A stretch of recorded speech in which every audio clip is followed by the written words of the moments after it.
Hello friends, welcome back. स्वागत है आप सबका एम वेद आरवी परिवार पे। आज इस वीडियो में हम हिंदी की वो महत्वपूर्ण प्रश्नों की प्रैक्टिस करने वाले हैं जो आने वाले यूपी टेट 2023 एग्ज़ाम के लिए बेहद यूजफुल होने वाला है। तो आइए शुरू करते हैं आज के वीडियो को। आज का पहला प्रश्न है, निम्नलिखित में द्वितीय व्यंजन का उदाहरण है। द्वितीय व्यंजन का उदाहरण कौन सा होगा? दिल्ली, इलाहाबाद, उत्साह, पुनः। तो द्वितीय व्यंजन क्या होगा? तो द्वितीय व्यंजन होगा जिसका पहला अक्षर और उसी का आधा, एक आधा और एक पूरा, बट वो सेम होना चाहिए। वो कौन सा उदाहरण होगा? द्वितीय व्यंजन होगा। जैसे देखेंगे, बात करेंगे दिल्ली।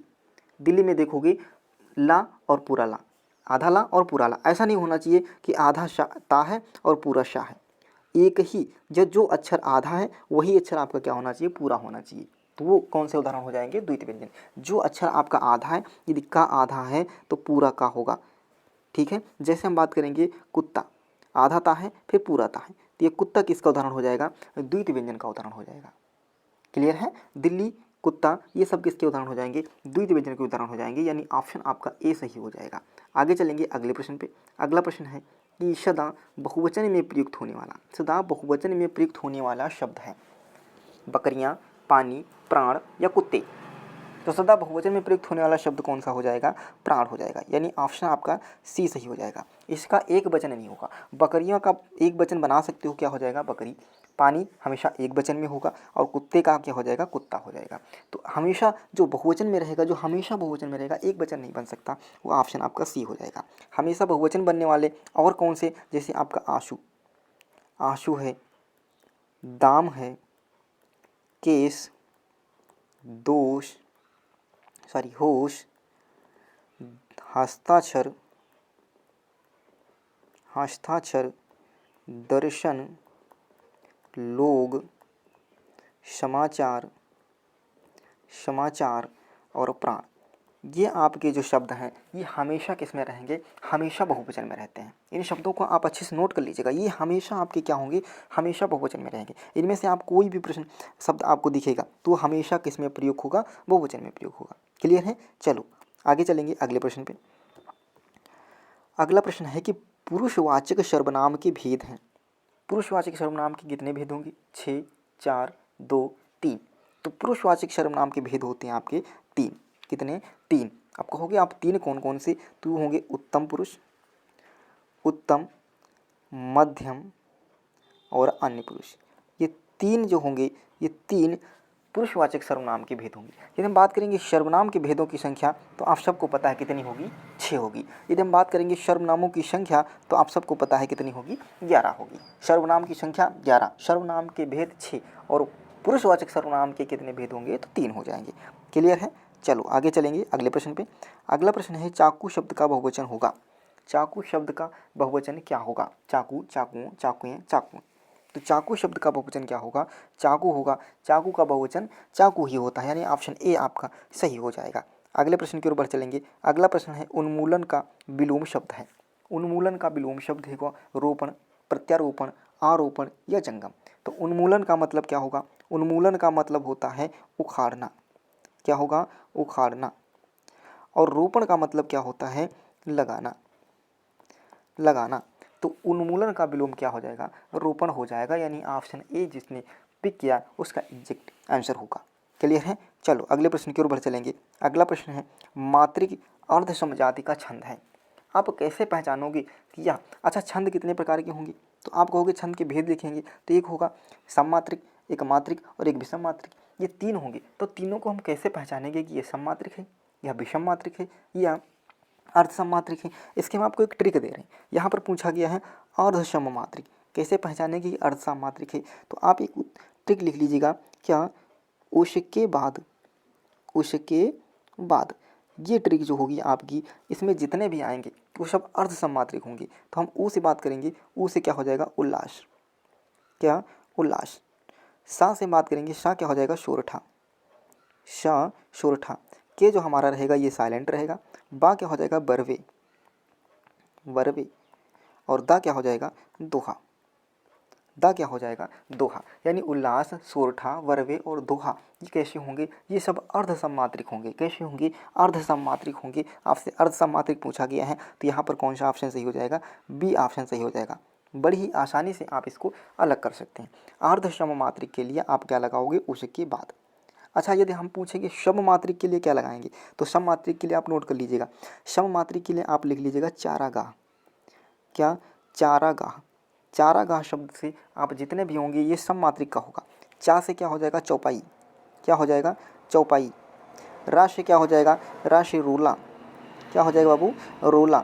गा से क्या हो जाएगा गीतिका, क्या हो जाएगा गीतिका। और हा से क्या हो जाएगा हर गीतिका, हर गीतिका। ये जो होंगे चौपाई, दो रोला, गीतिका, हर गीतिका, ये जितने भी होंगे ये किसके उदाहरण होंगे, ये सममात्रिक छंद के होंगे। किसके, सममात्रिक छंद के होंगे। उसकी ट्रिक आप क्या लगा लोगे, चारागाह। अच्छा, एक बचा है जो विषम मात्रिक, उसको आप कैसे पहचानोगे, तो उसके लिए आप ट्रिक नोट कर लीजिएगा कुछ। क्या, कुछ। तो कु से क्या हो जाएगा कुंडलियाँ, कुंडलियाँ। और छा से क्या हो जाएगा छप्पय, क्या हो जाएगा छप्पय। ये जो होंगे ये आपके विषम मात्रिक में आएंगे। किसमें, विषम मात्रिक छंद जो होंगे ये सब इसके अंतर्गत आएंगे। क्लियर हुआ, क्लियर हुआ बाबू। तो यहाँ पर ऑप्शन आपका कौन सा सही था, बी ऑप्शन सही हो जाएगा। अगले प्रश्न की ओर बढ़ चलें। अगला प्रश्न है, निम्न में अल्प प्राण व्यंजन है।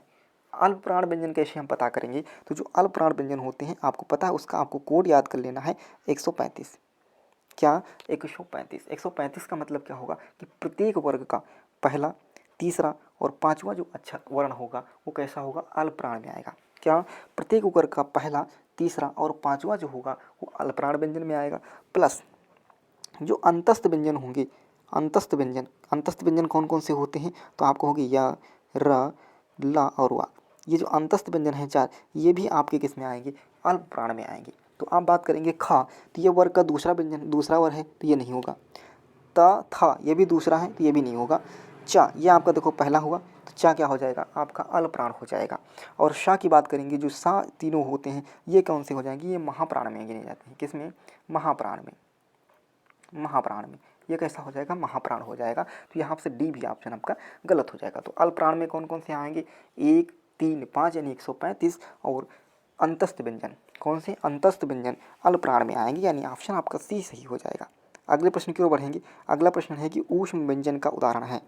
ऊष्म व्यंजनों की संख्या कितनी होती है, तो आप बताओगे 4 होती है। ऊष्म व्यंजन कौन कौन से होते हैं, तो आप कहोगे तीनों सा, तीनों सा और हा। ये जो आपके 4 वर्ण होंगे ये किसके उदाहरण होंगे, ऊष्म व्यंजन की। तो आपको ये चारों व्यंजनों को याद कर लेना है। कौन कौन से, श, श, श, हा, ये ऊष्म व्यंजन होंगे। जो शेष बचे हैं ऊष्म व्यंजन। तो क्या आप पूछा ऊष्म व्यंजन का उदाहरण कौन होगा, श्रा, वा, छ, ये तीनों गलत हो जाएंगे। तो आपका ऑप्शन कौन सा सही हो जाएगा, डी ऑप्शन सही हो जाएगा, ऊष्म व्यंजन का उदाहरण होगा। क्लियर है। चलो अगले प्रश्न की ओर बढ़ चलेंगे। अगला प्रश्न है कि पंजाब में कौन सा समास है, पंजाब में कौन सा समास है, तो पंजाब में बहुब्रीहि समास होगा। ऑप्शन आपका सी सही हो जाएगा। अगला प्रश्न है, राधा छत पर खेलती है में कौन सा कारक है, तो आप बात करेंगे कारकों की संख्या कितनी होती है, तो आपका उदाहरण आएगा 6। संस्कृत में कारकों की संख्या कितनी होगी 6, और हिंदी में कारकों की संख्या कितनी होगी, तो आप उत्तर दोगे 8। कारकों की संख्या कितनी होगी 8।